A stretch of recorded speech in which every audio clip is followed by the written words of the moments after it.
Everyone needs to eat. No matter what town you go to, there's restaurants. It's a marketable job skill. Everybody has an opinion about food.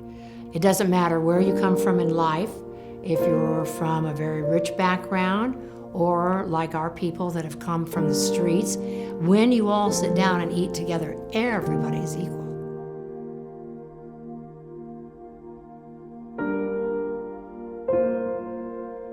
I was addicted to methamphetamine and Vicodin and opiates, and lost a 15-year marriage, became homeless. I had a 26-year methamphetamine habit. My son and I were kicked out of the house and told never to return. I started working in restaurants when I was in my early 20s, and what started out as social fun after work turned into an everyday, all-day lifestyle. I found the ARC, and from that point on, my life has changed immensely. It's just, I was able to grow back into a person.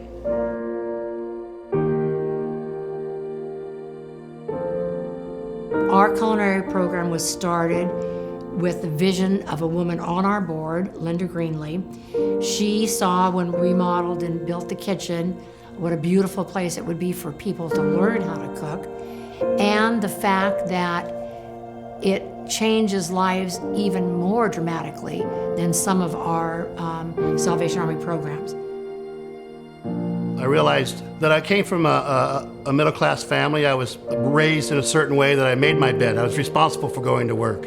That's something now that we realize it's not maybe taught in the families or some situations at home for these men and women, that they've never had that experience. So we realized this would be the place, the shelter would be a good place for us to take that next step from the ARC. I know this may sound like exaggerated numbers, but they're true. 93 to 96% are successful and working.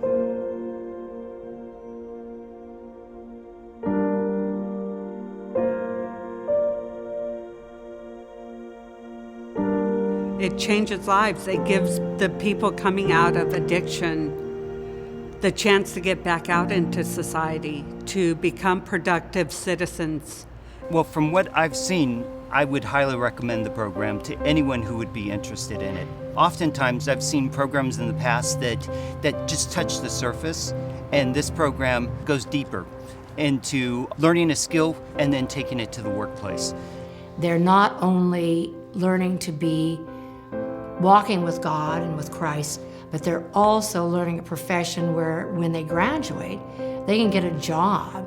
What I feel for me is to give them the skills and the knowledge and the confidence to go out there and get a job so that they have a choice not to turn back to what they've known in the past. This program will teach me to be a more structured, disciplined person, and then a more disciplined, structured employee.